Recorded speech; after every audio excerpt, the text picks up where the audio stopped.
Blog Talk Radio. Blog Talk Radio. Choices, decisions, frustrations, and pain. Knowing I'm going to forget her someday. While I still can, I'll challenge all my loved ones, every friend, to look inside their hearts and understand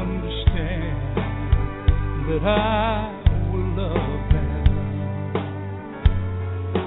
I will love them while I still can.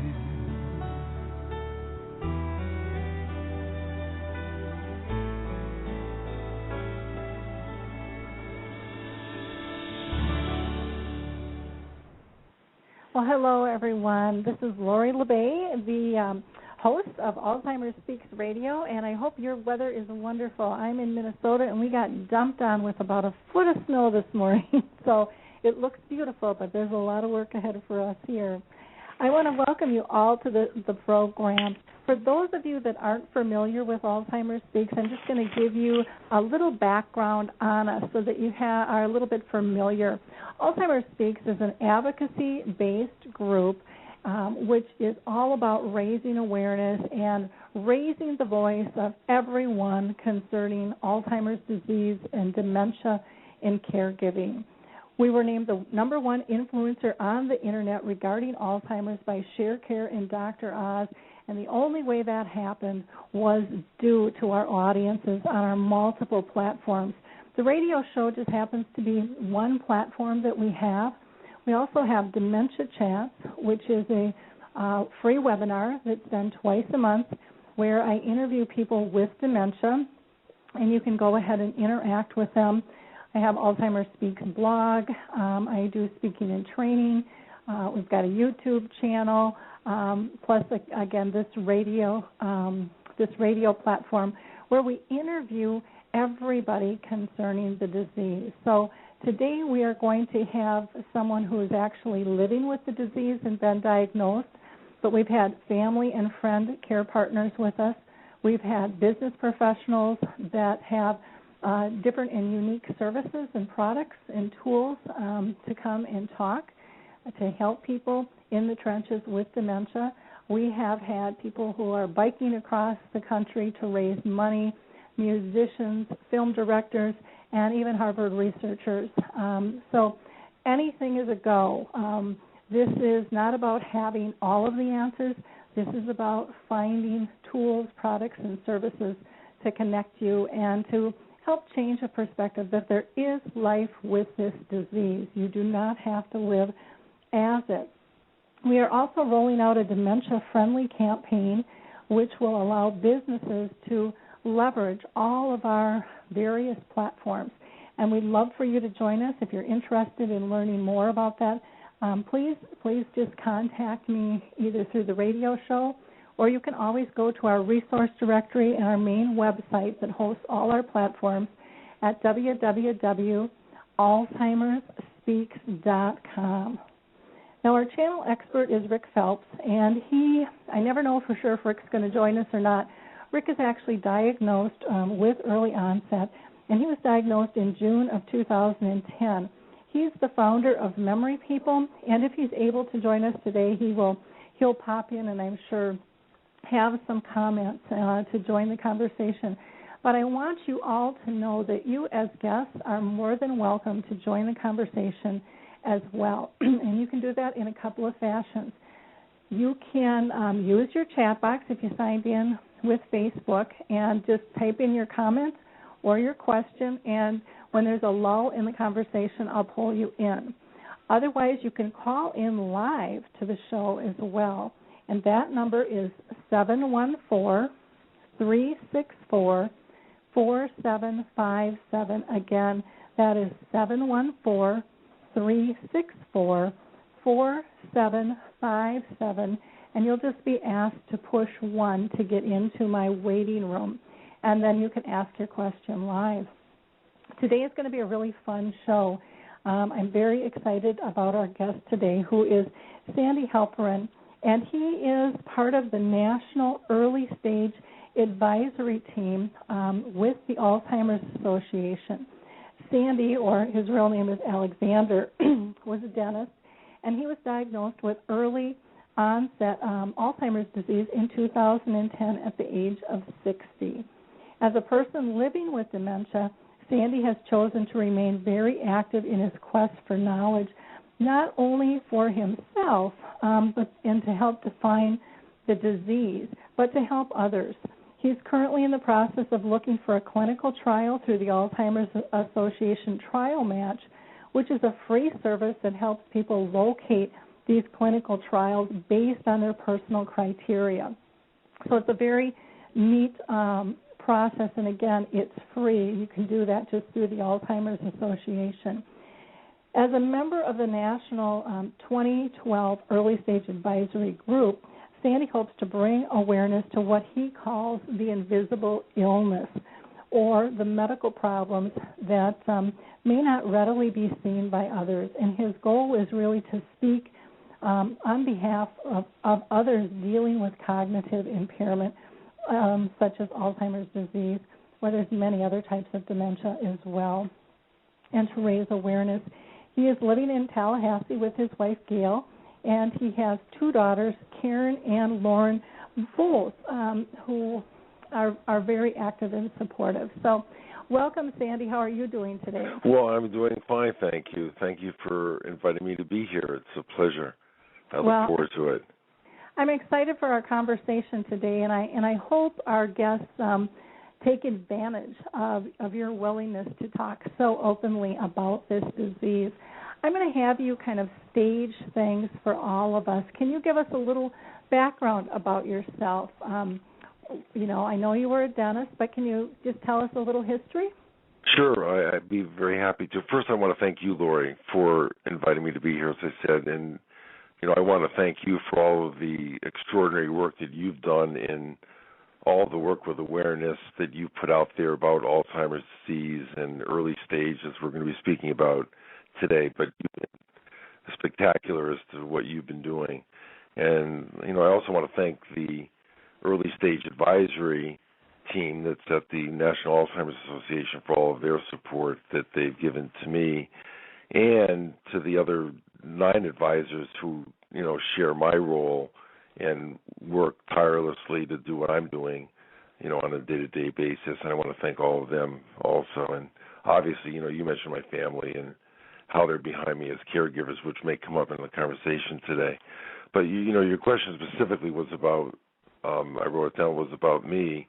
And I'm currently 63 years old, formerly a practicing, teaching, researching dentist who was also in some aspects of the dental business, and also worked at the Florida Department of Health. I was diagnosed about 3 years ago, which would be, I was about 60, and it was a very interesting experience regarding how I reacted to my diagnosis of having early stage cognitive impairment / Alzheimer's, and the fact of being put on medications and being told of what my future life might be like and how I should live my life going forward, in some recommendations. But I'll leave it. At that point, I'm married, as you mentioned, to my wife Gail, who's we're going to be celebrating soon our 39th wedding anniversary. We have 2 spectacular daughters who are 31 and 33, and I've got 3 grandchildren, ages just over 2 and 3, and 17. And those are part of what really gives me the spirit of moving forward in living my life. My close family and friends who I've got mean so much to me, and having them there with me, living each day is so important to me. I think I've said enough right now, and maybe I want to get back to your question. Okay. Can you tell us, and thank you for sharing all that with us, I appreciate that, and I know our listeners do as well. Can you tell us a little bit about what types of signs were you noticing that maybe something was wrong? Well, I noticed some very distinct signs, and I want people to be aware that there's many signs that people may feel of the warning signs that the Alzheimer's Association puts out about what they call the 10 warning signs of Alzheimer's. But let me talk about myself specifically. There I was, a dentist working at the Florida Department of Health, reviewing case files for complaints against dentists that were being brought forth to the Florida Department of Health. And I was also working on dental health policy and reading a lot of materials there. After I would review a case file, there I was sitting there age 58, 59, and I look at a case file for an hour, could be an hour and a half, and write a report on it. And the file would be anywhere from 25 pages to 200 pages long, and I would read through and look at the dental x-rays and learn the dentist's name and type it up and write up, as I mentioned, the whole file. And I would close the file, and around me were all these attorneys that would work on the cases that I would recommend that would maybe go forth, as being valid cases against potential cases against dentists who may have committed some negligence of some sort. I forgot where I was going now with this question. Oh, I was just asking about signs. Oh, yes, that's right. So I would close the case file, and the dentist would walk in. The attorney would walk into my office and ask, "What can you tell me about the case? I'd like to go over it with you." And almost within a minute or two after closing the case file, I didn't remember anything about the case. I didn't know if it was a restorative case, an oral surgery case, an endodontic case. I didn't remember the names of the dentists involved. I knew nothing. So initially, and this is the only time I did this, I covered for myself, and I said, well, wait a minute. Would you mind if I come into your office and I'll talk to you about it there? So I would then quickly open up the case file, look at it, and familiarize myself with it with the case file open, and go into their office with the file open and review it with them right in front of me. And those were the first things I noticed at work. And at home, I started noticing when I was playing games with my family and friends, routine games that, you typically play, and I wouldn't remember, even though I played them my whole life, and I even played them recently with them, I didn't remember the rules. And I noticed that when questions were being asked, as is typical in the game of, whether it's the Trivial Pursuit kind of game or other kind of games like that, I didn't recall things that I normally would immediately recall. I didn't even know where to even go to get the information. And that was those are the only time periods where I remember not mentioning it immediately to others. But right away, after my diagnosis, this is really important for you to know, I didn't ever again deny my illness.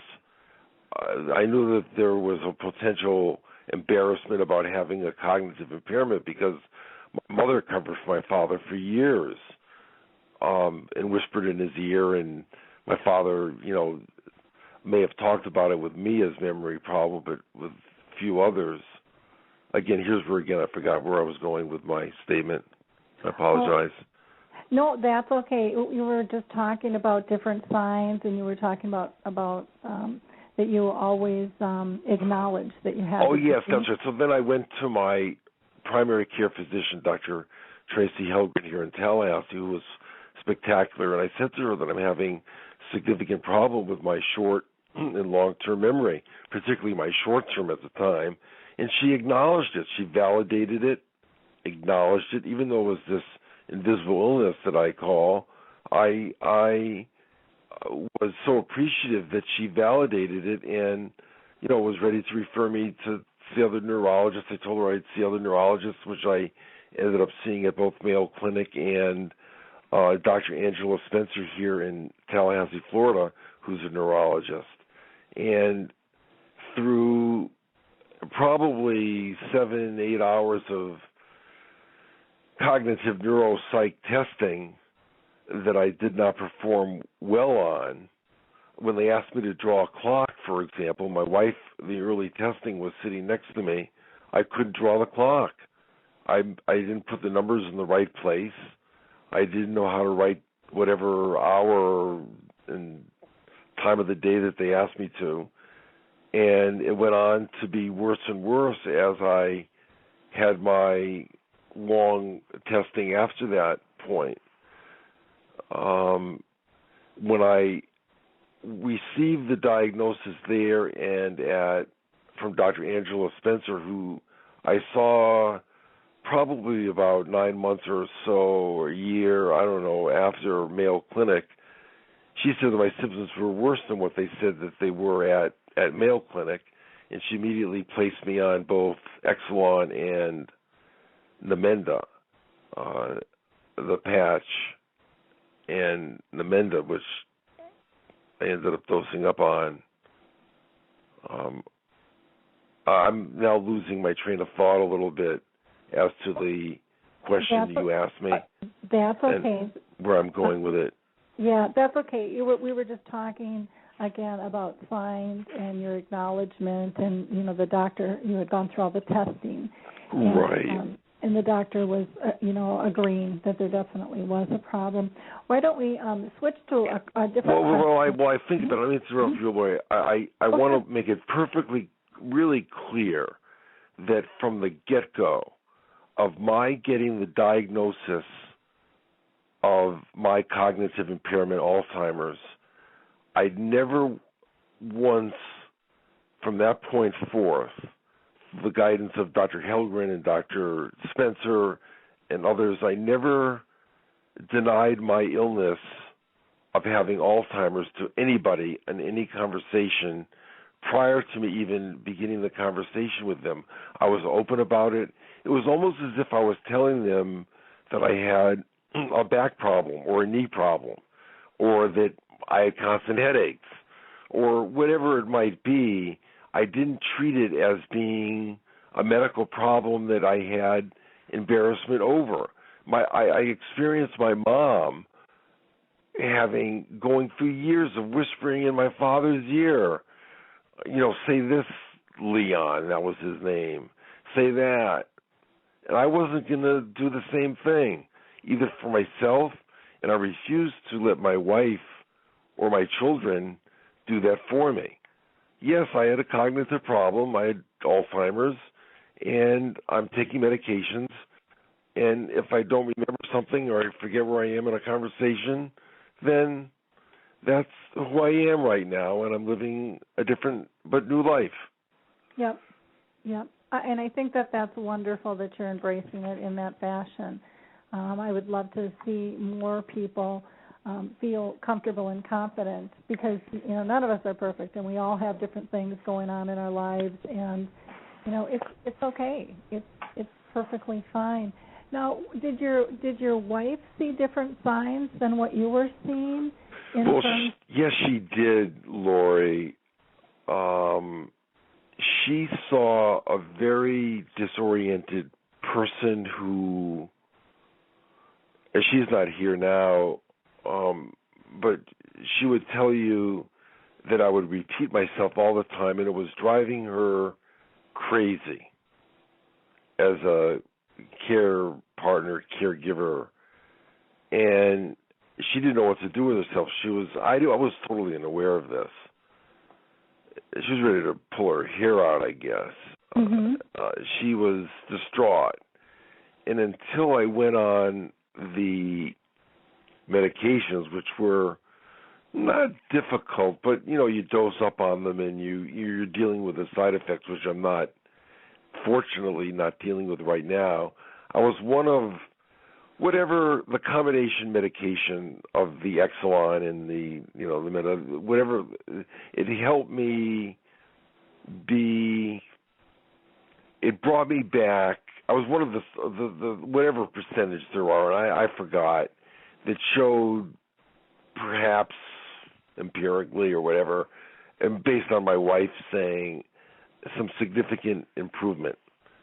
And it brought me back a couple of years in my life. I'm still unable to perform and write and do the things that I wanted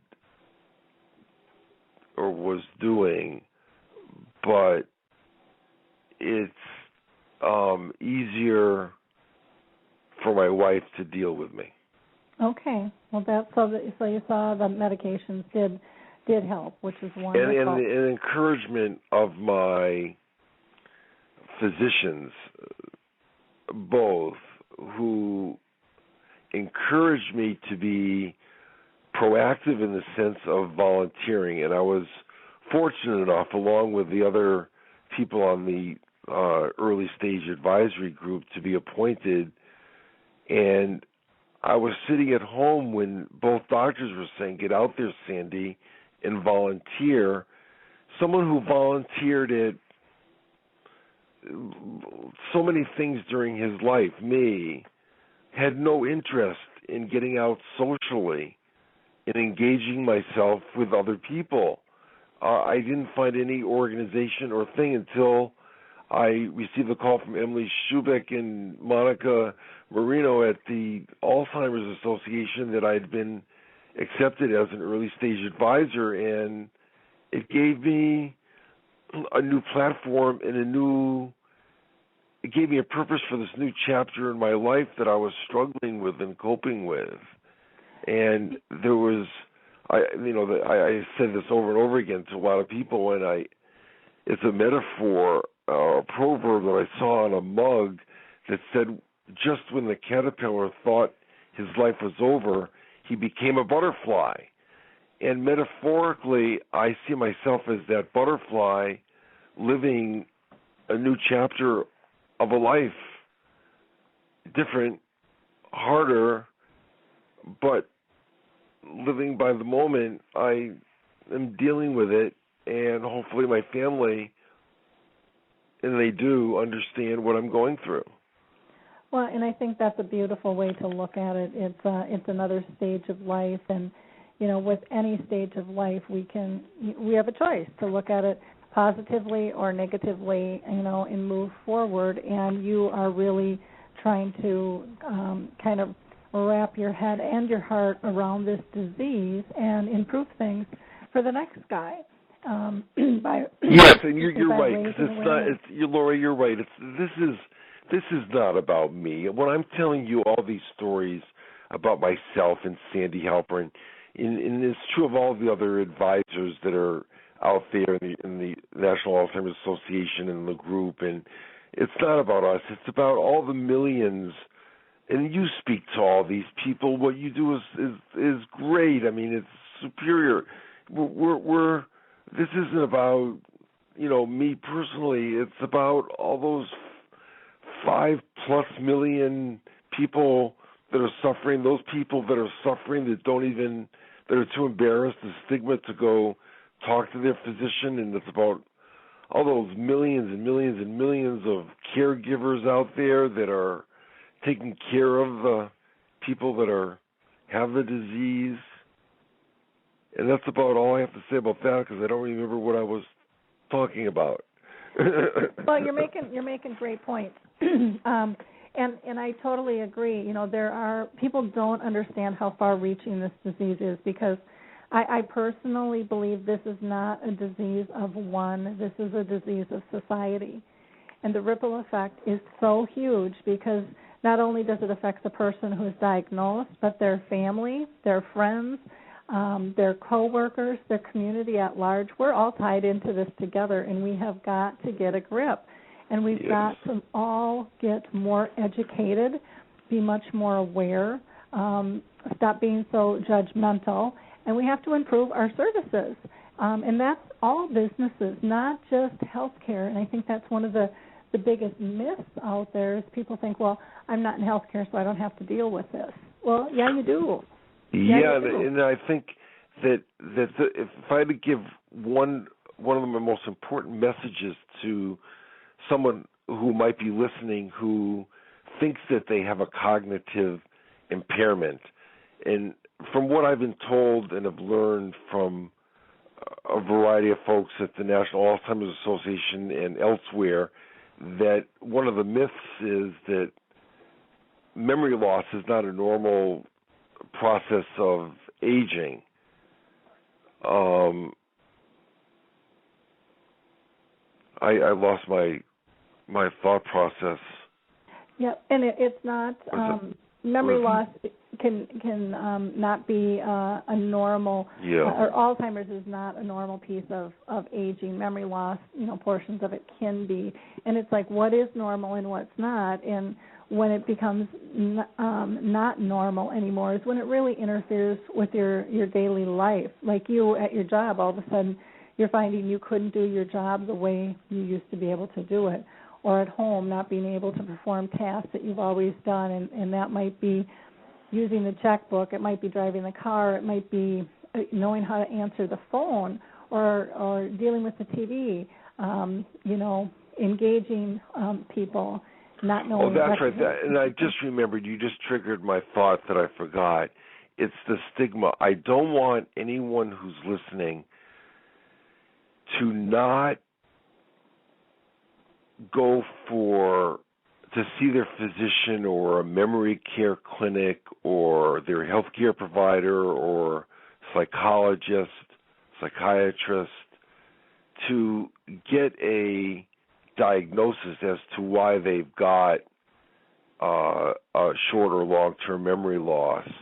That don't let the stigma of the embarrassment of the disease stop them, because so much my hope, and the hope of many others with early stage Alzheimer's, is that there will be some curative research and then medications or therapies that can be done at the early stage to prevent it from progressing further.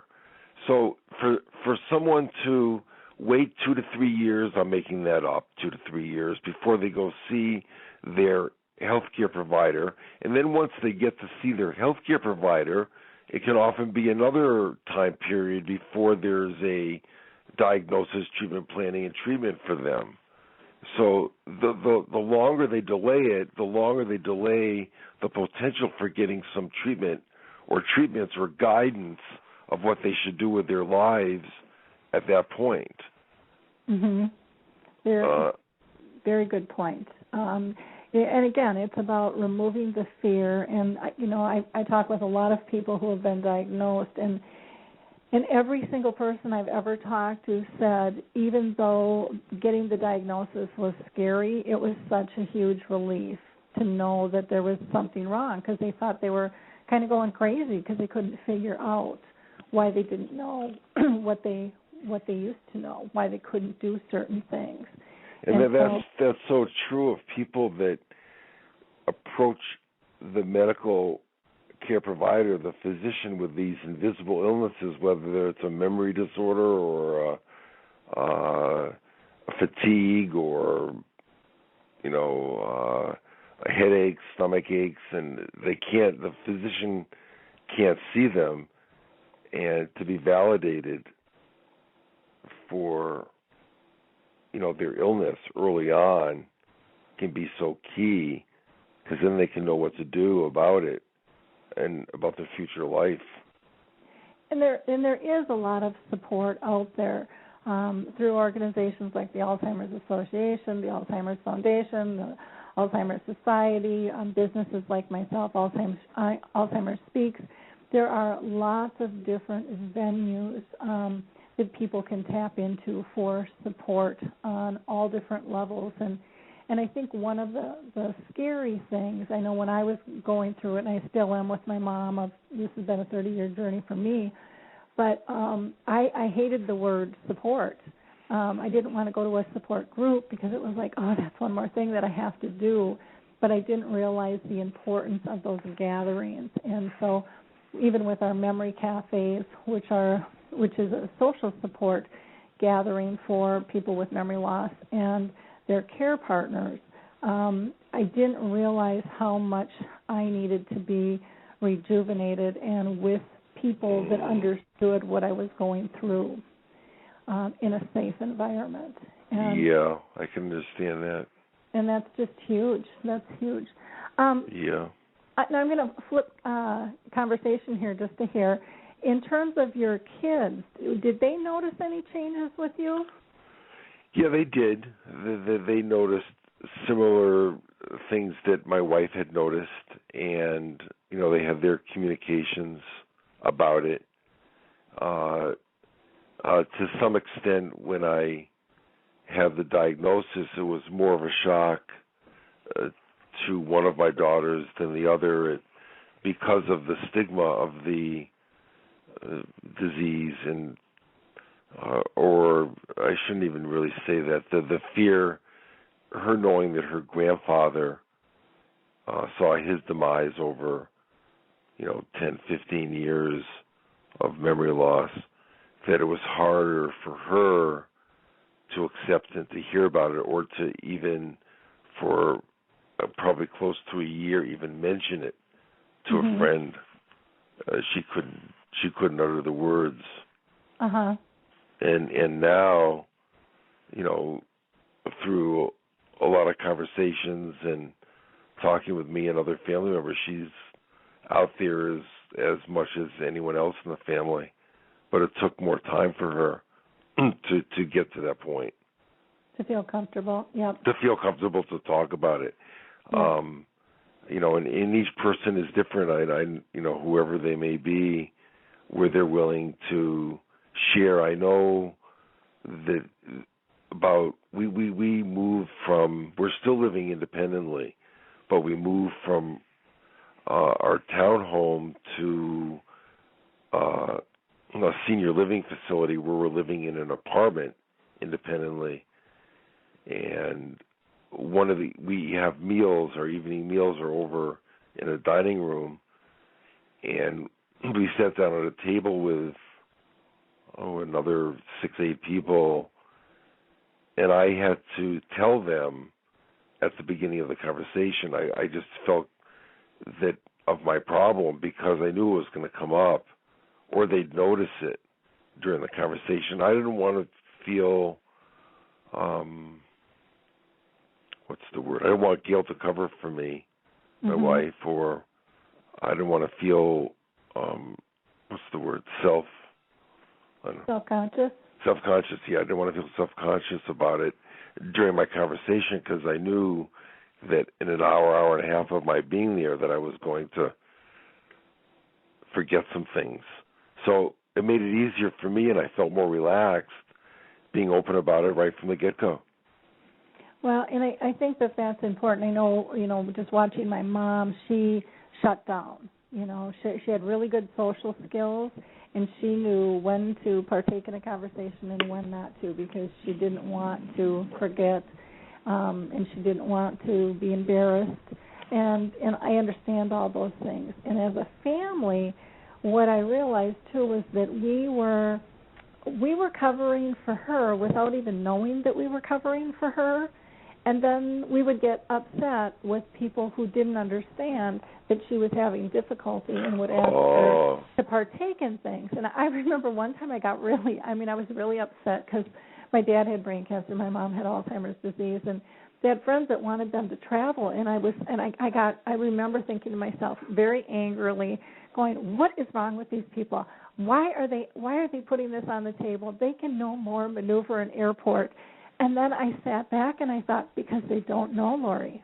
Because you are covering so well, and their social skills for both of them are wonderful, that they can chime in and everything looks okay. They have no idea that you're helping them get dressed and you're making sure that they've got money with them, and, all of those timing things, making sure that they get where they need to go on time.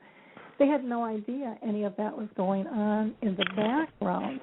And as a family, we didn't really even acknowledge that we were, it wasn't that we were trying to consciously hide anything. We just kind of thought we were helping. Yeah. But didn't realize that we really do need to have these honest conversations so that others can help in their way too. Well, you just brought up a thing that I just wrote it down here on a piece of paper because all I've got in front of me is these blank pieces of paper here that there's a physician that works he's the head of geriatrics at Florida State University. His name is Dr. Ken Brummel-Smith. He came to my home and interviewed myself, my wife, and Karen, my daughter Karen, about PULST. It's the Physicians Orders for Life-Sustaining Treatment. Is that correct, Lori? Mm-hmm. Yeah.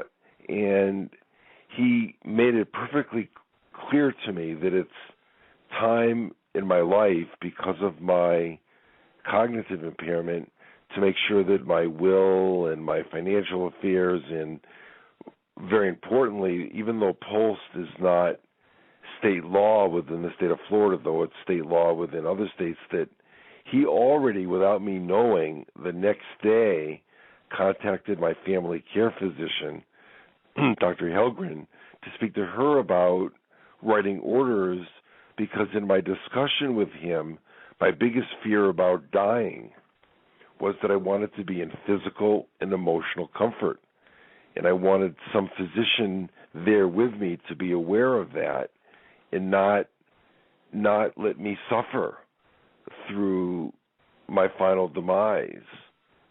And it was he taped the entire interview, videotaped it.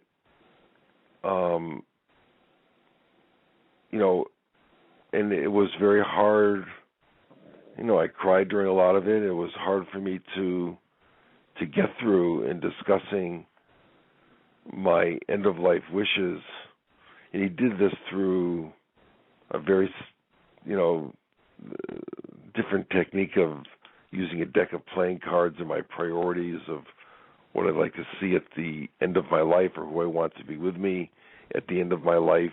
But in the end, it comes down to having, if the emergency room, if an ambulance arrives in my home, they're going to see on my refrigerator and on my door and on, they know through physician's orders what they need to do to keep me comfortable in whatever my orders are for. It's not just my orders or what my surrogate might feel, my surrogate of health, but my specific orders are there as if they are in a will, is what I want to be done for me towards my end of life.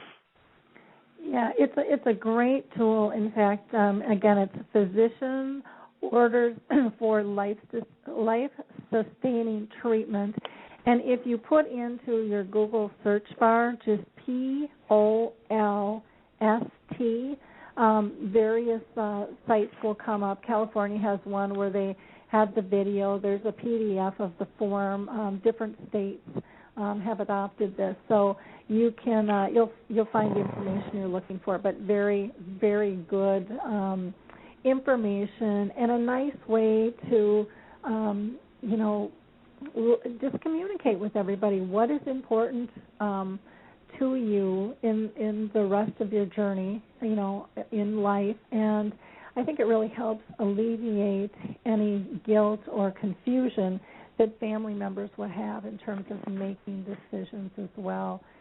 Simple things even as to when might be the time for me to give up my driver's license, when might be the time that I have to move out of the house. Those are all things that can be addressed in this as well. So it's definitely something to take a peek at. Now, we do have a question from Harry, and he was wondering, when you got diagnosed, did you ever have a sense of abandonment? when you got diagnosed, from family or friends? Did you feel a sense of abandonment? No, because of the closeness of my family, I'm talking now about my wife and 2 children and son-in-law, I never felt a sense of abandonment, of people saying, I'm not going to care for you. In fact, extended family members of brothers and other relatives, cousins, they were maybe to the opposite. How can I help you? How can I be there for you? Because I was open about it and proactive and verbal, that they showed up for me. Harry. Yeah. In the other sense, if I don't know the reason, maybe I don't think it's true. What's the word? I don't think it's unique to my family, but I think that to some extent, the fact that I was open about it and clear about it maybe compelled them to respond and to at least verbally say that if you need help, let me know. I'll be there for you. Mm-hmm. Harry's also wondering, how about friends? Did they avoid you, or did? Because a lot of people talk about how they, family and friends kind of just melt away, and they feel this overwhelming sense of sadness and loneliness. Did friends or coworkers pull away? Well, yes, a few. Okay. Without doubt. Mm-hmm. But at the same sense, I socially stayed away from them.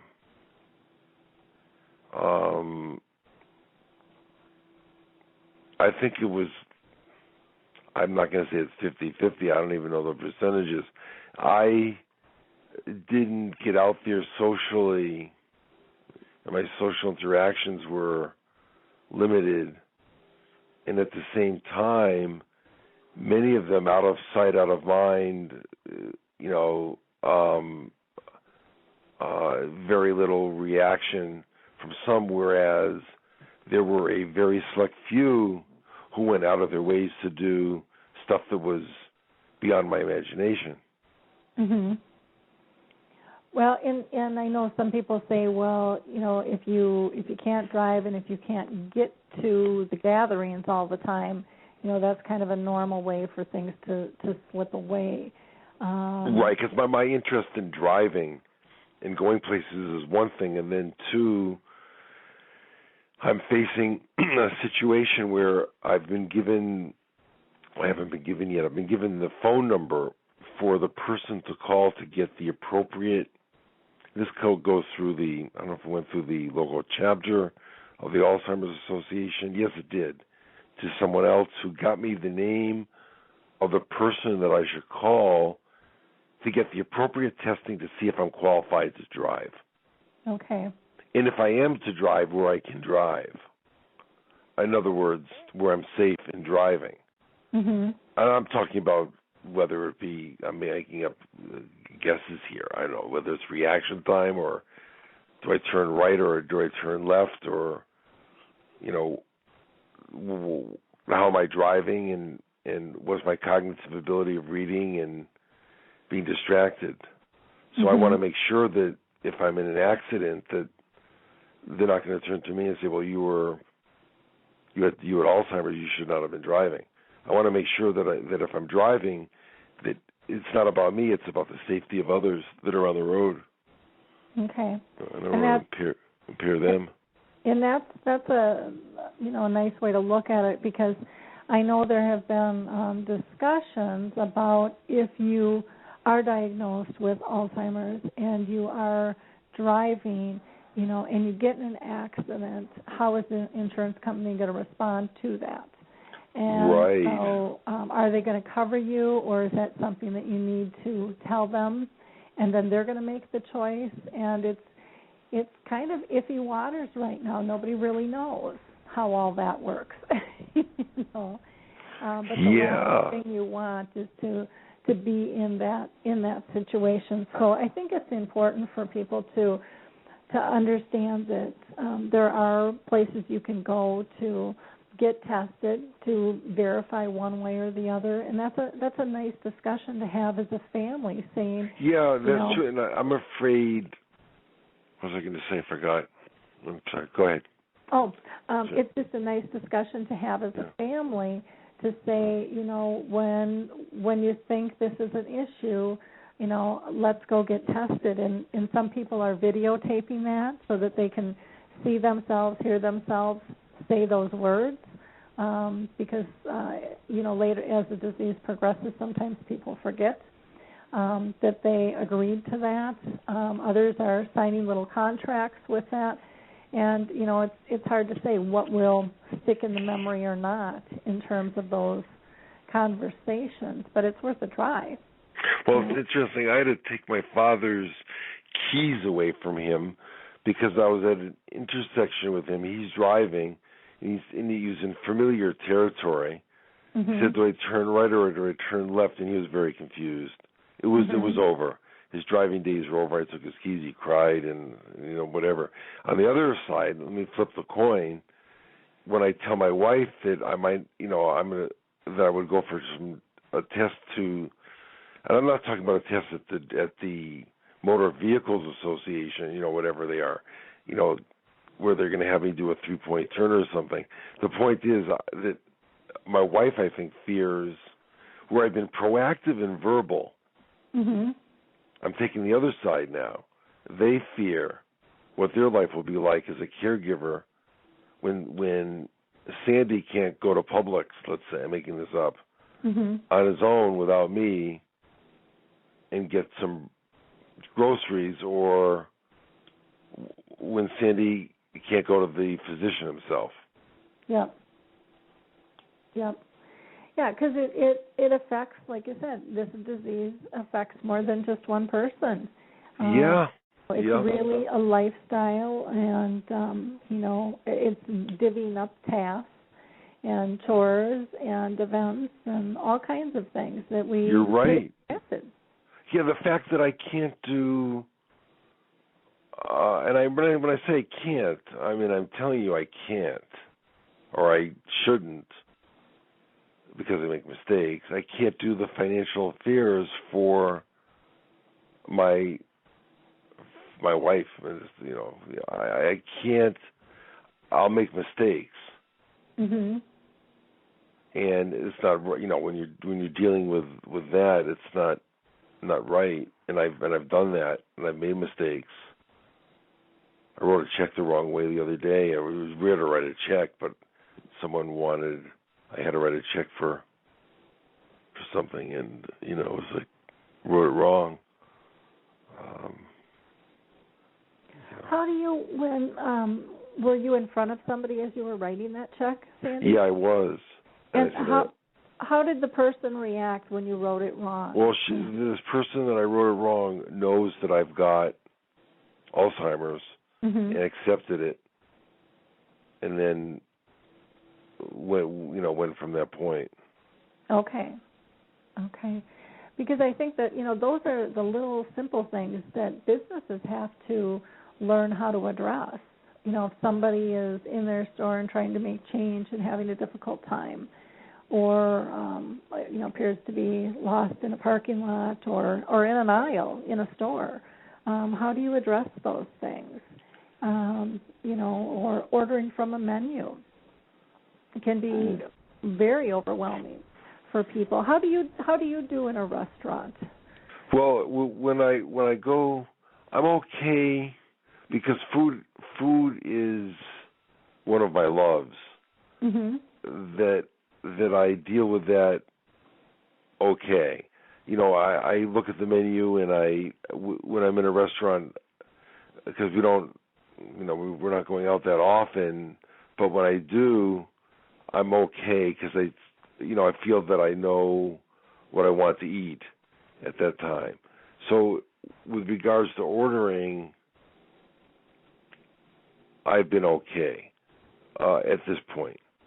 Oh, I'm sorry. Go ahead. Yeah, go ahead. I'm sorry. I was going to say, do you typically review the menu and pick something, or do you have your favorites that you just order? I've got my favorites, but there have been a few occasions where I've looked at a menu before I've gotten there. I've gone online and looked at a menu. I'm going to a strange restaurant. I've looked at it before I arrived there. I want to go back to when I was writing the check. When I was writing it, I did not know whether I was writing it correctly or not. Okay. And when I finished writing the check, it didn't look right to me. But the person said that it was okay. It was fine. It would get cashed.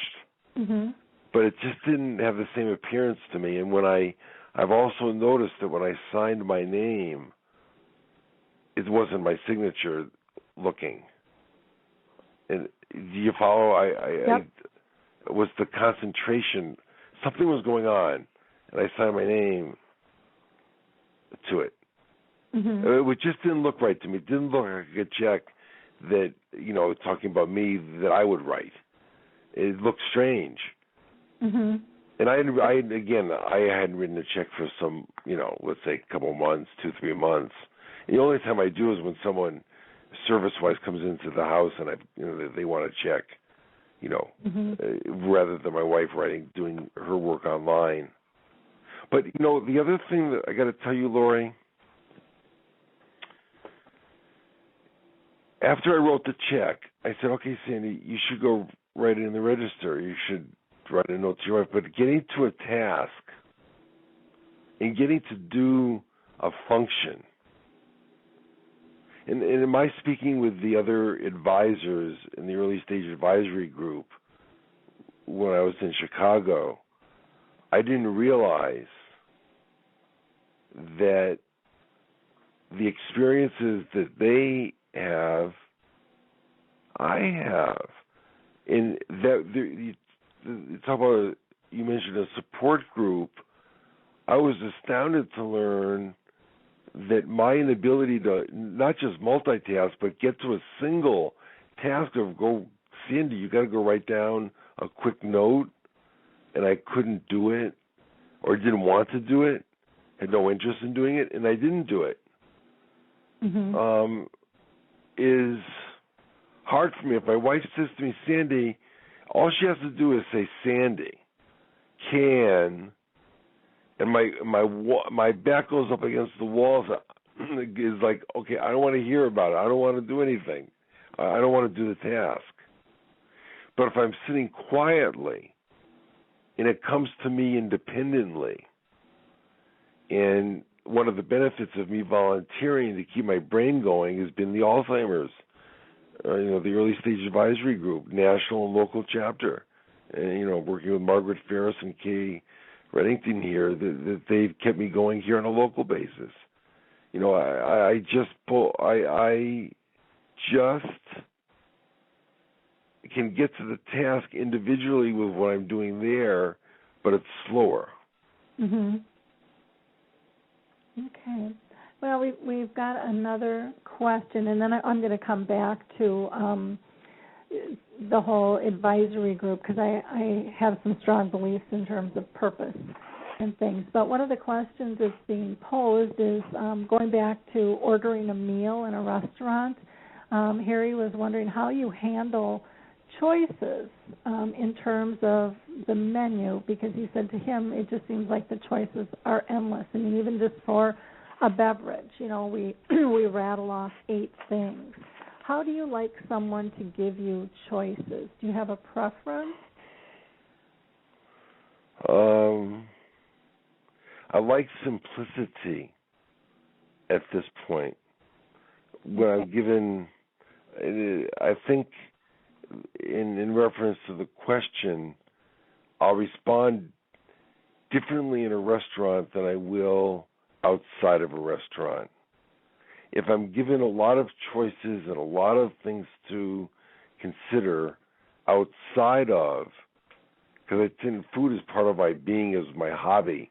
It was sort of like in my emotional part of my brain. But when I'm given choices outside, I won't remember the first 5 choices until, I'll remember, let's say, number 7, 8, 9, or 6, 7, and 8, or whatever. But I won't necessarily remember the beginning of the choices, so I can understand someone who's not into food may not remember the beginning. And then I got to be honest and say that if they're given 8 choices in a restaurant, I may not remember the 8 things either.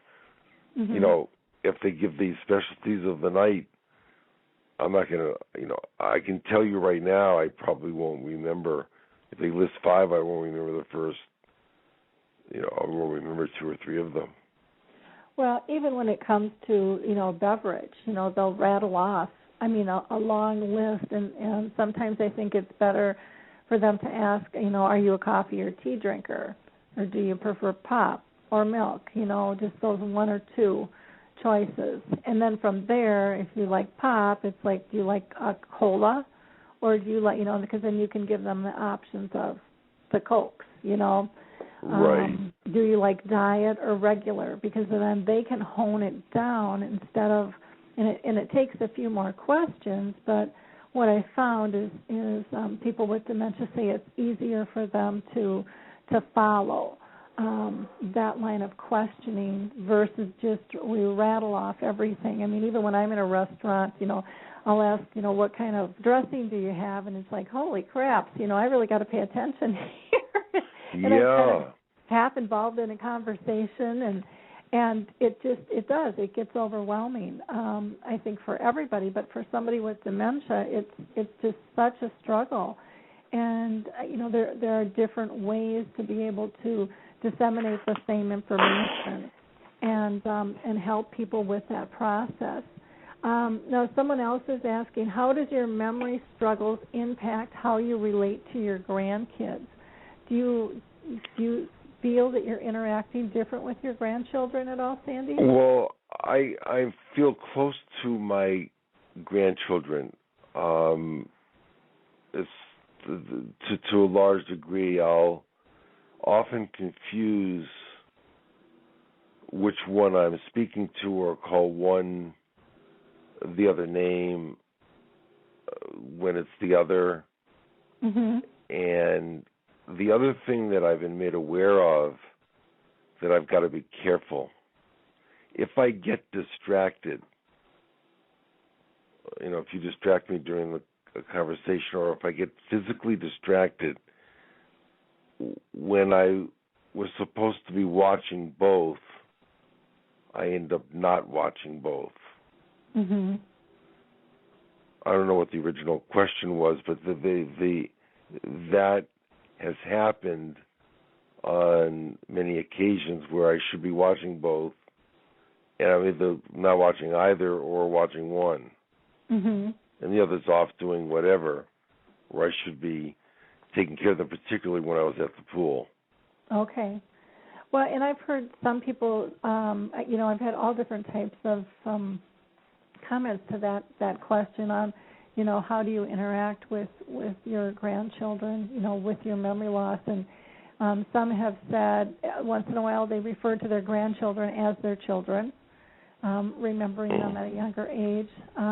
Others say that they just play very intensely with them and, really just join them in terms of playful activities. And I know my mom was one of those where she just, I don't know who was coloring more intently, my daughter or her, and both were very proud of what they were doing. It was so neat to watch because they just had this fabulous interaction and connection when they were just coloring together. Just really, really something. So I think depending on, the relationships that you have to start with, and then where you are in the progression of the disease, and then personalities, of course, are always going to come into play, and then the task at hand. If you're, watching them by the pool, or if you're playing in a playground, or if you're in the safety of your own living room, all of those things I would think, would have a different impact on outcomes. Right, and the analysis came from my daughter and from my wife, who've noticed me with them on many occasions that I cannot take care of them alone. Mm-hmm. It's not safe for them. I mean, should one go off, a pool is a very severe example, but, they could be in the house and go off and this 2-year-old, whatever. So, I've got to be careful, and one of my joys would be to go pick one up, the 3-year-old who can get in and out of the car seat, and go over and have a little treat at Panera, but I shouldn't do, if I'm not going to be attentive, then that could be a problem. Mm-hmm. Yep. It's not within the realm of where I want to be responsible. Because what's been described to me, and maybe you know better, you go through lapses where you're clear, then boom, zoom, gone, and then back. You're distracted, you're missing, and then you're back. And it's during those gaps that it could happen. Yep. Yeah, and I think that's, one of the things that I think people struggle about. One of the misnomers is, people ask, well, where are you in the disease? And people ebb and they flow from moment to moment in terms of their cognitive abilities. You brought up a good point. If I don't mind interrupt you. If I do, most people think of the Alzheimer's patient as sitting in a nursing home, in a wheelchair, looking at the walls, not knowing where they are. And, this is, I'm not saying everybody, but that's a conception of when someone thinks of Alzheimer's. They don't think of necessarily me sitting around with the other 9 advisors for the early stage advisory group having what some may consider would be a normal conversation. And, this is where I just lost where I was going, where the question, what I started to say. We were just talking about how it ebbs and flows, the disease, and people think that someone just sits in a wheelchair. Right. So when they look at someone that has early stage, they don't think when me along with the other advisors, some of them, when we're in Washington for the National Alzheimer's Association Advocacy Week in April, when we're sitting with people from Congress or members of Congress, members of the Senate, they're looking at someone with early stage. They don't necessarily think of someone with early stage. What might be in their mind is, we should be wheeled in a wheelchair, not knowing that we're meeting with a senator and what have you. But with early stage, it starts somewhere. The where diabetes starts somewhere. Someone has degenerative back problems starts somewhere. Someone, with a variety of chronic illnesses. Heart disease starts with nothing, and it ends up with severe plaques or calcifications. Bringing that understanding to them that it starts at this early stage, and the research that can be done at this early stage, that could be curative in the prevention side, in the early phase side, and this is where the dollars, what I've called this war on Alzheimer's, my own name I came up with, not that it's unique or different than war on cancer, but it's a war on Alzheimer's to increase the funding, which the Alzheimer's Association wants, increased funding for our curative research. And I think curative research is definitely something that we need to look at, but I know that there's also a huge need for support for people living with the disease today because the cure is out. So that's just something that I hear all the time, that there's got to be a balance. Now, we do have another question. This person is asking, I've heard about personality changes that people sometimes face with Alzheimer's. Has that happened to you? Have you noticed any personality changes with yourself? Yeah, I've noticed where I was a multitasker. When I say multitasker, I task to the world. It's difficult when I'm told to do the one task I can't do or don't want to do. Where I was a cook, it was my hobby. If someone said, well, go make a meal, I have no interest in that. That has been a change, a personal change in my behavior, where I would be social and go out on a natural basis. I don't. It's not that I'm antisocial. It's just that the energy is not there for me, or the motivation to go do so isn't the same as it was. So those are. I may also have a little shortness, be more abrupt, sadly, to my caregivers, my spouse, where I may be shorter in my, I'm not going to say it's a temper because we don't argue, but I may be shorter or shorter fuse than what I normally would, which brings, it's sad for me to see, but that's a personality change. Sure. Now, some people talk about kind of this, how do I want to put it, where their emotions are kind of flattened, they're detached a little bit more. Have you felt a sense of that, where you might make a comment and you have no idea that it might offend somebody because you didn't attach any emotion to it? I tend to be a pretty emotional person, and like when I'm speaking with you, if it's in my heart, it will come out my mouth. Mm-hmm. I guess I am a little bit, like you say, flattened. I sort of like, I've been there, I've done that.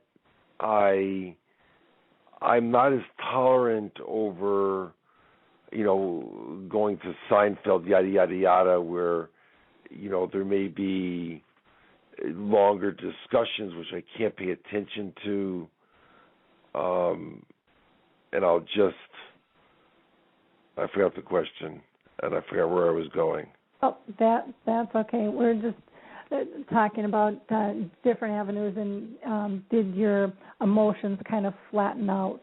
Oh, yeah, the emotions. Yeah, sure, mm-hmm. That down. So my emotions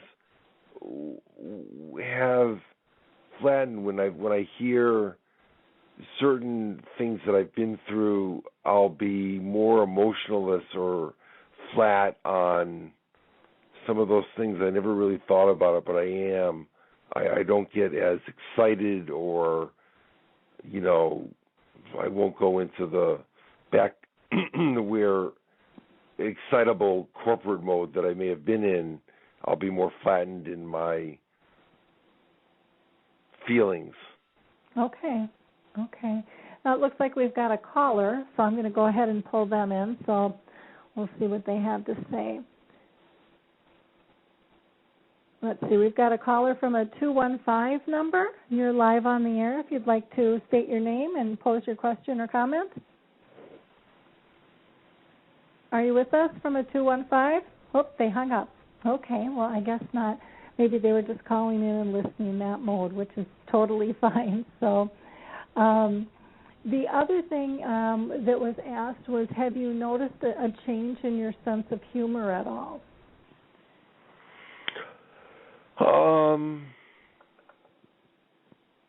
No. I may be a little bit more spontaneous or not necessarily think about what I might say.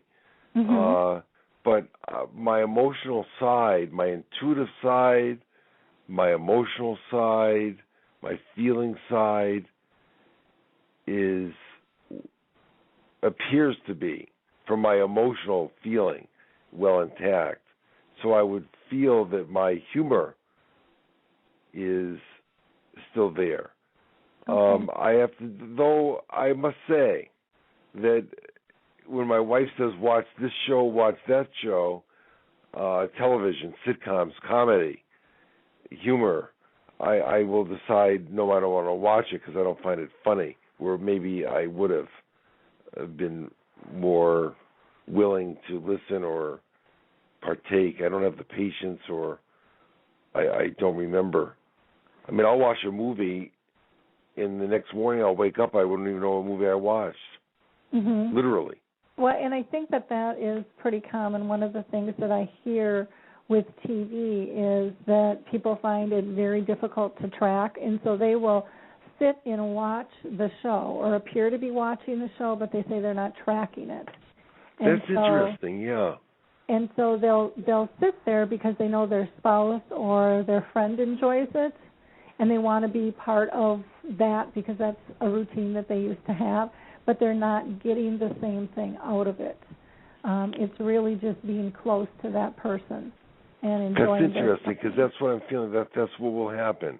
Through a variety of shows, I'll sit there, and I won't remember even the beginning, and then there'll be a break because my daughter, let's say one of my daughters will call, and we'll put the show on pause. We'll go back to the show. I won't remember what even the show we were watching. Yeah, it's and interesting. I think that's very, true. Very common. I know for my mom too. She got to the point where certain shows were real to her, and so she couldn't tell the difference between, what was reality in her living room and what was a TV program. And so when she was in the nursing home, she really believed that the TV show Jag was real, and she would quiz people on what was going on, and because for whatever reason she could remember that. And they started assigning one staff every week volunteered to watch Jag and then record what was going on in her chart. So because my mom would get furious if people didn't know what was going on politically with their government and stuff, and so that helped keep her calm. Just like if there was something on the news where when we went to war and all the bombing, she thought that was happening right outside her window, and she was just terrified. So I think we have to be very conscious in terms of watching for the signs of how someone is reacting to their environment. And if that's a TV show, if it's radio, if it's people within their environment, I don't care. But we have to look for the signs because there's a reason they're acting the way they're acting. And a lot of it. Yeah. Go ahead. I'm sorry, Sandy. Well, my friend, a very close friend, bought me a tape. I forgot the author, Killing Lincoln. And I haven't yet listened, and it'd be easy for me to listen and pop it into the CD player I've got right next to me right here. But it's sort of like I don't have, it's another task. That's number one.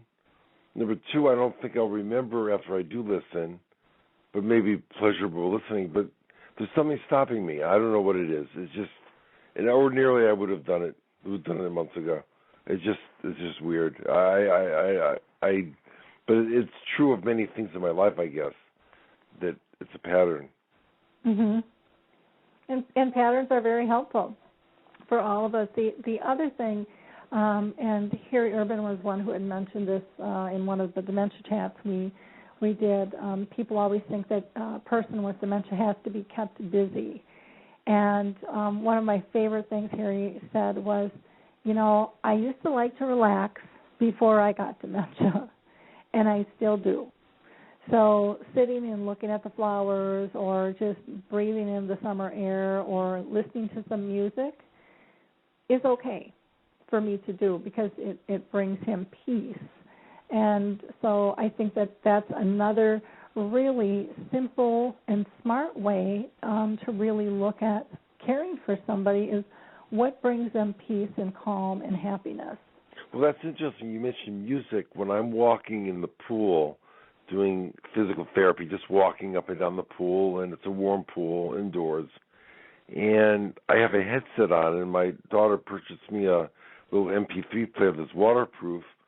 When I'm listening to the music, different thoughts will come to my mind, and it's good. And they're pleasurable thoughts. Afterwards, I say, well, I got to remember this, I got to remember that, I got to remember that. I don't remember them, but it was good for the time. Mm-hmm. It brought me peace. Yep, and it's about being in the moment. Yeah. And that's, I think that's, personally, I think that's one of the gifts that dementia gives us is teaching us to live in the moment and accept the moments. You know, and they don't have to be these huge, big, fancy, flashy things. They can be really simple, joyous things that give us peace that are so much more valuable in my mind than, you know, some expensive gift or, you know, some big foo-foo-y thing. Yeah, there's a book that was written by Dr. Spencer Johnson. It's a very small book. It's called The Precious Present, Present. Mm-hmm. And it's about living in the moment, just like you say. And as I go through each day, and I think of myself as that butterfly flying around, right now I'm on the phone with you. Mm-hmm. And whoever else is listening, they're listening. But I'm having a conversation with you, and that's where I am right now. I'm not sitting out, I'm not driving around, I'm not sitting at a restaurant. And all I can be is with you, and that's where I want to be. It's the precious present. It's in this moment. It's now, and it's real, and I can be here. Mm-hmm. And what's in my past is in my past.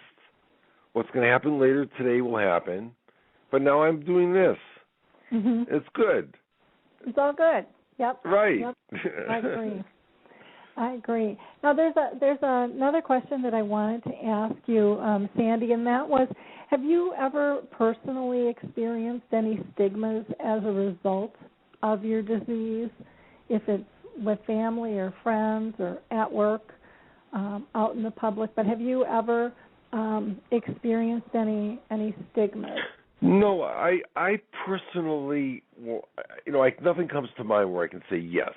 Mm-hmm. And I would tell you if there were, because I've been open about it and been upfront about it, if those that react and they're negative, that's about them, not about me. And maybe because I've been active in going out there and being proactive at the suggestion of my physicians and working with the Alzheimer's Association and understanding stigma, that the stigma may be more about them. It's more about them than about me if they've got the stigma of it. So I just want to live my life in the present, like you say, and if they've got a stigma about it, let them have, that's their problem, not my problem. And I just want to live my life and go forward. And if they choose not to be with me or selectively be with me or whatever the case in between, that's their choice. And I can't do anything about that to change them. I have enough right now to worry about myself and my family and close friends, and and just deal with that than worry whether someone's gonna want to come over and visit with me or go to the movies or do whatever with me because I've got Alzheimer's. Mm-hmm. So well, I think that's a great attitude to let go of that control and know the only thing you can control is yourself. You can't change how someone else is going to react. and then just moving forward. Either they want to join you or they don't, and letting it go. And that's not always an easy thing to do for any of us. Right. And look, I have to be honest with you. Look, if I were to think about it, there are certainly people out there that have maybe turned a shoulder or turned the other way because of my problem, whatever. But if that's the case, I don't cognitively know about it, think about it, or worry about it. That's all. I let it be what it is, and if it's there, I may not know about it, and that's okay. I'm at peace.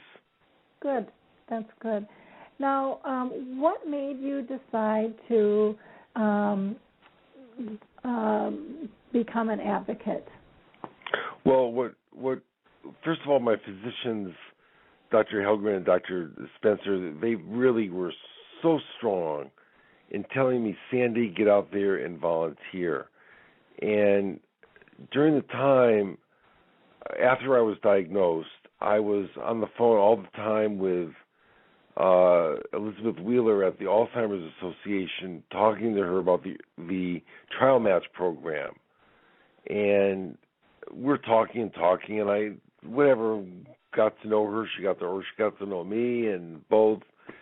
And she recommended me to the early stage advisory group folks, who then interviewed me, and fortunately, along with the others, were selected as some of 10 from around the country that they had interviewed, and that gave me the opportunity to have a voice and go speak and be an advocate about it. And I hope in my heart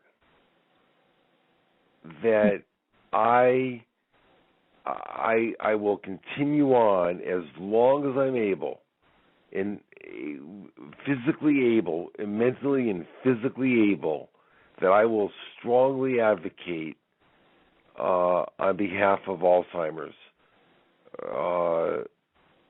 for awareness and stigma and funding and all the other aspects that you've brought up.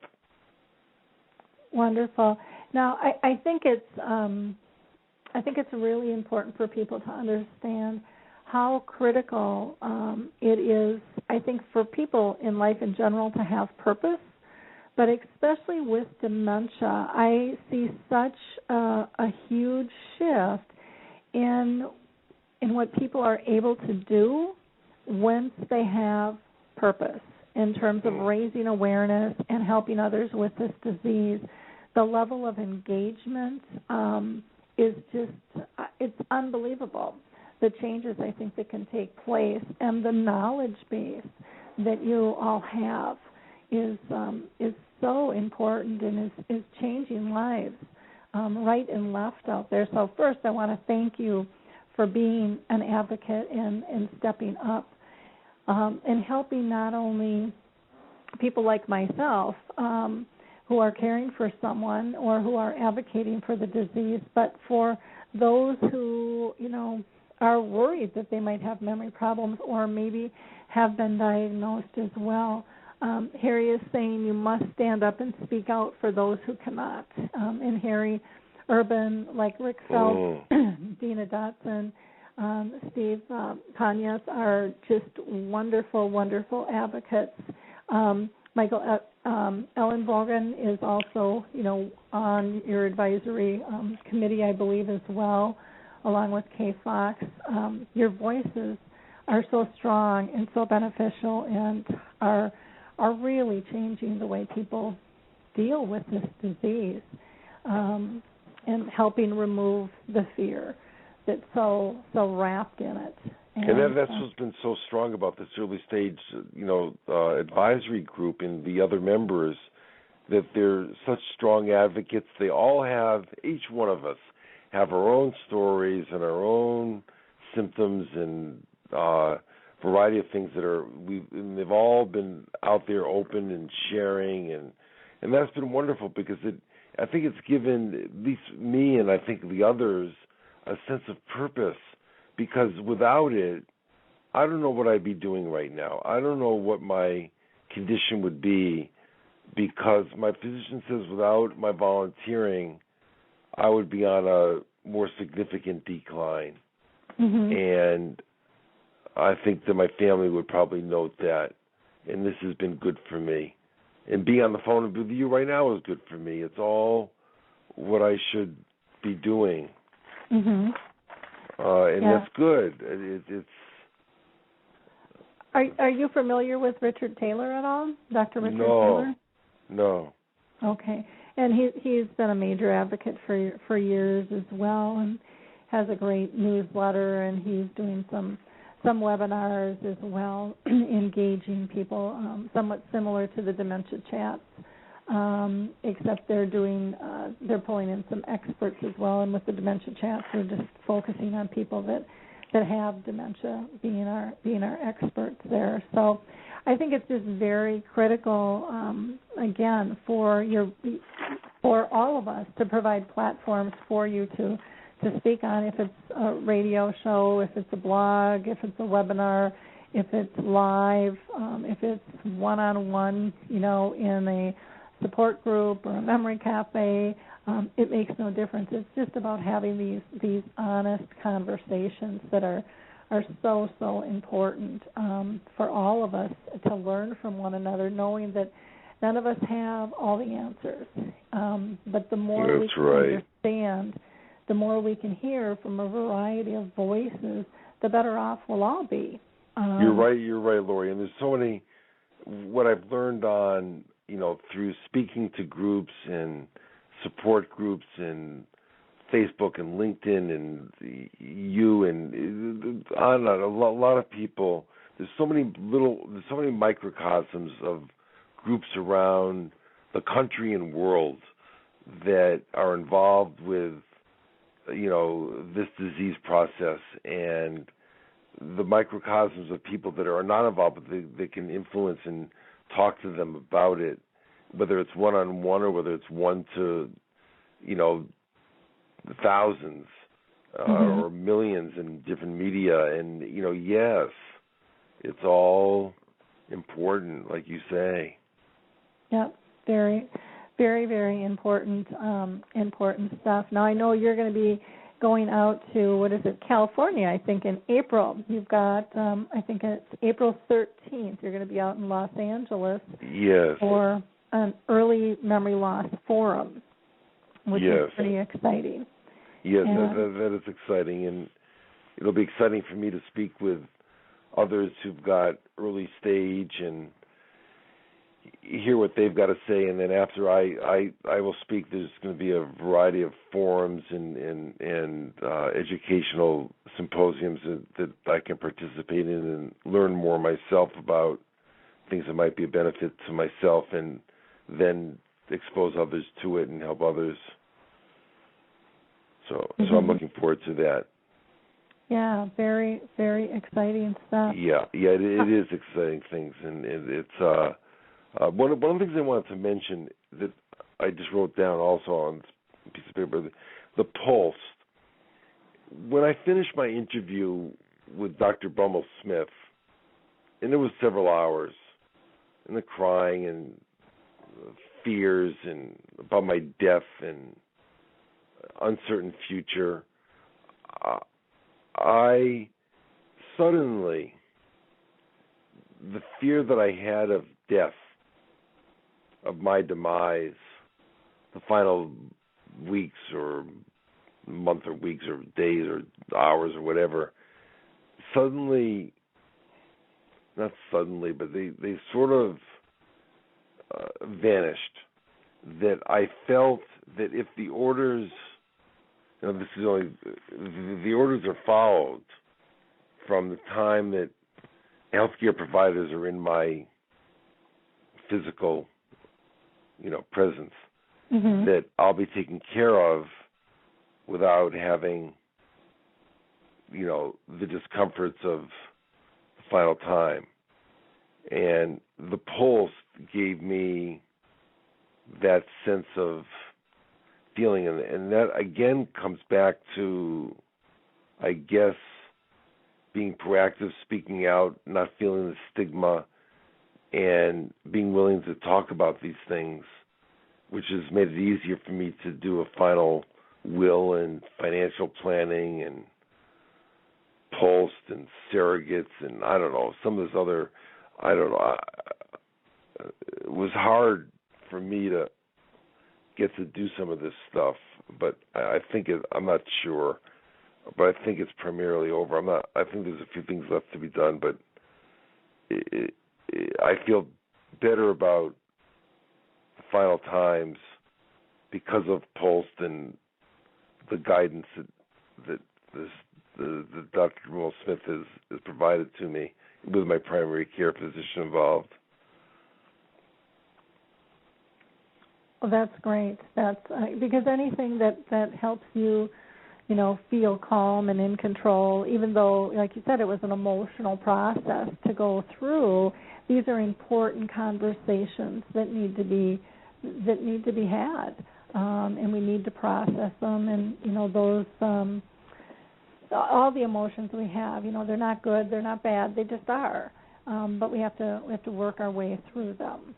Right, and the people that are listening that might be in the early stages, or the people that I speak to in the audience or friends that might be in early stages, can't be afraid of this stigma, this embarrassment, and go beyond that and speak out to their primary care or their close family and friends, and at least do something in the earlier stages if it is something that's related to Alzheimer's or one of the forms of dementia, to get at it and get some early treatment, whether it be exercise and diet and medications or whatever it might be in terms of care to do it. But this, when I'm out there speaking with groups or I'm on this show with you, it's to talk about this aspect of obviously awareness of the disease, but the stigma that people would feel that delays their getting to their primary care or memory center, or I've said it over, maybe repetitive, but again, that's been a real focus of my life, in addition to doing what I can do to help with the major efforts of the Alzheimer's Association and other groups, as you mentioned, in getting funding for those that have the disease and caregivers and research and whatever, all the monies that are needed. Yep. Now, I know that the Alzheimer's Association, you're one of their national advisors and stuff. Do you want to highlight anything in particular that they have to offer that you think would be useful? Well, I think that the one thing is I know that they're looking for some additional early stage advisors for next year, and if you go onto their website, I think it's www.alz.org. There's a section on there for an application for early stage advisory group, and those that might be interested in next year being in one of the early stage advisors can submit an application. So that it's changed my life, and maybe the lives of others that are serving this year and other years, most likely, that I would encourage them to do so. So that's one thing, is the early stage ESAG, as it's referred to, strongly recommended in working with Emily Schubeck and Monica Marino, who's the head of the group. They strongly recommend that. The other thing is the trial match program. Those that are interested in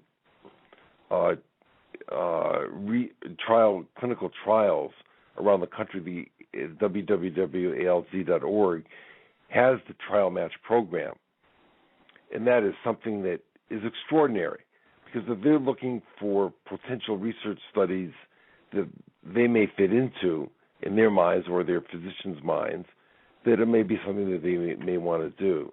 And the other thing that's so important, and I've used this, is they've got a 24/7 hotline. So any questions at any time, at any hour of the day, I'm confused, I'm disoriented, I've gotten lost, driving or whatever, that they can call and get advice. What should I do? I'm stuck. I have a problem. I'm not feeling well. Whatever the case might be. What advice? Now, they may say go to the emergency room or do this or that or whatever, but at least they've got this 24/7 support line. In addition to, on their website and other sources is voluminous. And this is in addition to many of the other local chapters and of the National Association, as well as other Alzheimer's groups and societies, organizations, and foundations that you've mentioned that might be of any benefit to them. But I strongly recommend, at least in my association with the Alzheimer's Association, National Alzheimer's Association, has been one that has changed my life. In fact, it was so strange that after I was accepted into the National Alzheimer's group, I was up taking a shower, and my wife knocked on the shower door, and she said, "Someone is here from the National Alzheimer's Association." I thought she was joking. And sure enough, I go downstairs, and there was Margaret Ferris here from the local chapter of the National Alzheimer's Association welcoming me as an early stage advisor. And it was like, wow, so they really mean business. And, from that time forward, I'm working with her and local chapter, and it's been wonderful. Well, that's great. So the 24/7 helpline at the Alzheimer's Association is 1-800-272-3900. Again, that's 1-800-272-3900. They also have the ALZConnected, ALZConnected, and that is, powered again by the Alzheimer's Association, and that's one of the first social networking communities designed for people living with Alzheimer's and their caregivers. And so that is something, again, that's up 24/7 and that users can tap into.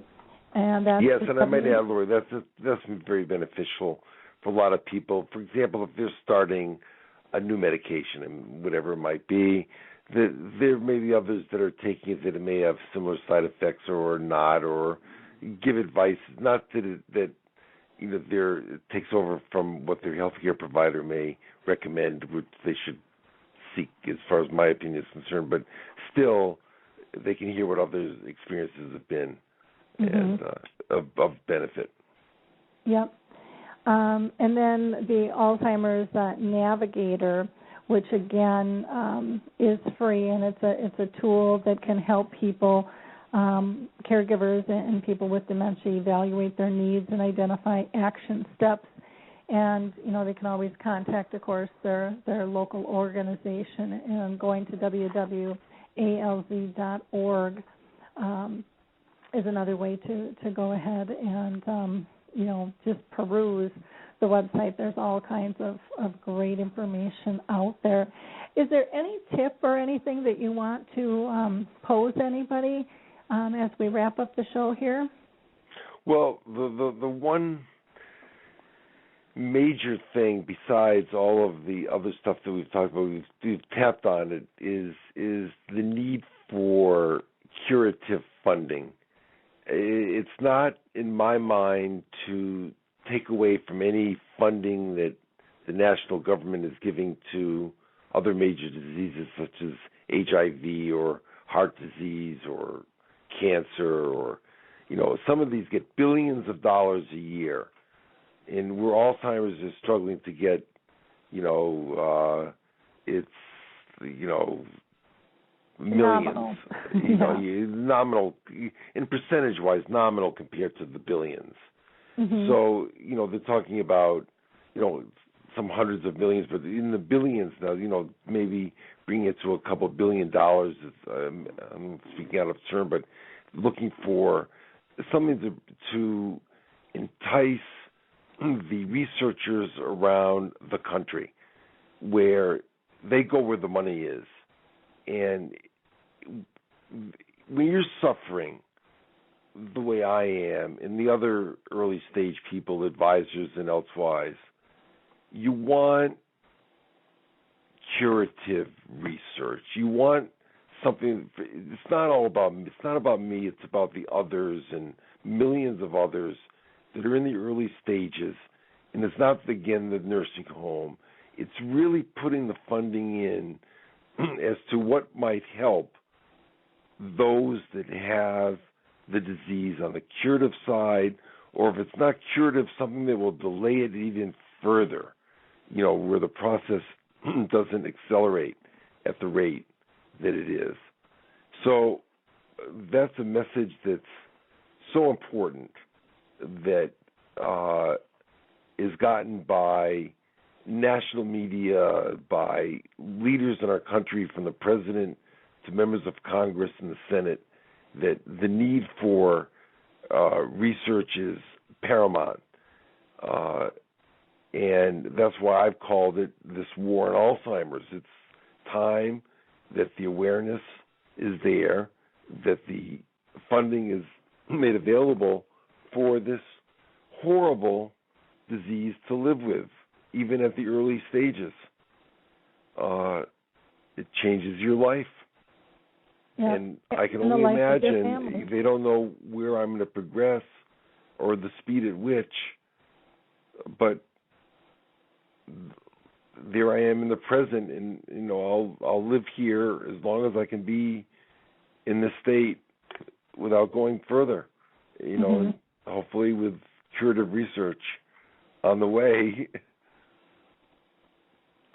Yeah, another resource that I always throw out for people too is Alzheimer's Disease International, because we do have an international audience, and so you can go to that site to find an Alzheimer's Association anywhere in the world, and that's www.alz.co.uk,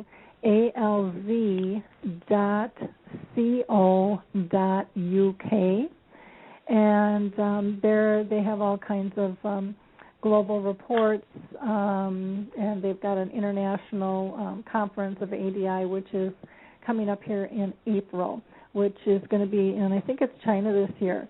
So all different types of resources out there. And again, I would like people to go visit us at AlzheimerSpeaks.com as well. There you can have access to all of our different platforms and learn more from our blog, the radio, the YouTube channel, the webinar platforms, or if you're looking for a speaker or trainer as well, we can help you out with that. Well, I'm so happy you mentioned international, because I know that the National Alzheimer's Association has a international symposium every year.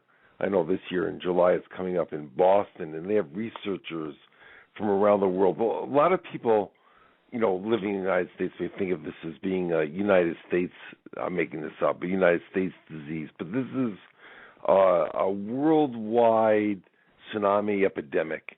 And, tsunami comes from someone else has used that term.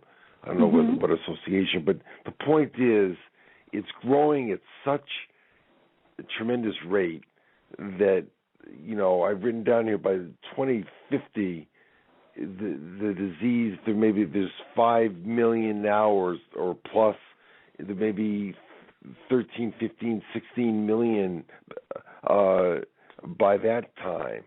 And, Medicaid and Medicare can only take care of so much, and it can bankrupt a lot of our healthcare system as we know it, forgetting what your philosophy is on healthcare, Republican, Democrat, whatever. We're talking about real fact figures of dollars that this disease is costing us currently and in the coming years. It's devastating. And it's an international disease. So to those that think of it as just, we're living in the United States, no, it's around the world. And the more that you're on, as you are, Lori, and speaking with people around the world, and the Alzheimer's Association for sure, they know it's international. And the research that comes out of, say, the UK, as you mentioned, can be as significant as some of the research coming out of one of the major universities in this country. So it's something that I hope that without medical bickering and politicking and whatever, that the globe works together to combat this deadly, devastating, horrible disease to live with. Yeah, and there's so many commonalities. When I talk with people around the world, people think everybody is so different, but the commonalities are I mean, they just slap you in the face. Everybody's kind of struggling with the same things. There is a new report, the World Alzheimer's Report of 2011, which is just a really interesting report, and you can either read the whole thing or you can get the executive summary that's chopped down to like 36 pages, but just amazing the statistics and the information and the movements that are happening all around the world. And I'm a firm believer that collaboration is so important, and that we can make so much faster progress if we work together instead of everybody trying to recreate the wheel of what the other guy is doing. That's for sure. When I was working at Harvard and in teaching there, it was so secretive among some researchers as to the project they were working on that they were in competition with the next researchers, so they would be the one that get the fame for coming out with their cure or their whatever. And I hope that with Alzheimer's, and with the National Alzheimer's International meeting and people sharing not just the results of their pilots or their studies that have come out, but, to share in some potentials for future is important. And again, we know that there's private drug companies from the Pfizers to the Bristol Myers or whatever, these different companies that, obviously they've got their private research ongoing and some of that's proprietary. But, as they're doing their clinical trials, I mean, who knows what cooperative research can be done among companies. I don't know. I'm unfamiliar with that territory, and I'm not going to go there because I'm unfamiliar with that. Yeah, and I just caught myself making a mistake. I referred to the World Alzheimer's Report as 2011, and actually there's the 2012 report out that people can find. They do one every year, but it's fantastic information. And I just realized I slipped up on that. So I can't thank you enough, Sandy, for taking all the time that you did with us today. I'm going to go ahead and I'll pose one more comment out to our audience and say if you've got a question or a comment that you'd like to pose to Sandy, now is the time to do it. I'm going to go ahead and just kind of start the wrap-up, but if something pops in, we'll go ahead and field that question or comment. I do want to remind people that we have another Dementia Chats coming up on March 12th, and again, that is a free webinar platform that I provide, and you can, if you follow us on Facebook, you can go to Dementia Chats or Alzheimer Speaks, or you can go to my personal webpage, or if you want to just go to www.alzheimerspeaks.com. I always note things on Twitter and the blog there as well, but that's typically at 3 p.m. Eastern Time, 2 p.m. Central Time, and noon Pacific Time, depending on where you are in the U.S. And again, those will all be recorded so people can watch those later. And if you're out of the country, you're still more than welcome to participate. In fact, one of the things I'm coordinating right now is trying to coordinate time zones with people around the world so we can hear voices of not just people in the U.S. Who have been diagnosed with the disease, but others as well. On the 12th, on the radio show, I'm going to have Dr. Richard Isaacson, and he's going to talk about his book, Food for Thought, Nutrition and Medical Foods. And so that'll be a real interesting conversation. On the 26th, I'm going to be thrilled to have Gary Glazner with us on arts and poetry. And then on the 29th, at the very end of the month, we're going to have Us Against Alzheimer's on, and they're going to be talking about their movement. So, again, I want to thank everybody for spending so much time with us today. Really appreciate it. If you liked the show, I would encourage you to like us on Facebook. You can go to the right here on Blog Talk. You can like us or tweet us or share this episode with your friends from this page. But if you wouldn't mind going to Alzheimer Speaks on Facebook as well, we would love you to follow us there so that you can be kept in the loop in terms of all of our different movements. So have a blessed day. I'm going to wrap this up. We'll push out the recorded one, and then I think I'm off to shoveling myself out here in Minnesota. Okay, well, here in Florida, we won't have that snow. I'm just joking. You're lucky. We've got a good foot out there. Oh, I can imagine. Well, thank you, Lori. I appreciate all that you do for Alzheimer's disease and all that you contribute around the world. So you're a real champion. I really appreciate it. Thank you. Well, you have a great day, and we'll talk soon. Thanks so much. Bye-bye. You be well. Hi, everyone. This is Meredith from the Senior Fitness with Meredith podcast, where I discuss all things for seniors, from fitness, your health and wellness journeys, how to be all over strong and beyond. I also have my mini podcast called Motivation with Meredith. It's a great, quick motivational pick-me-up for your days. Join me, listen now, search for Senior Fitness with Meredith on your favorite podcast platform.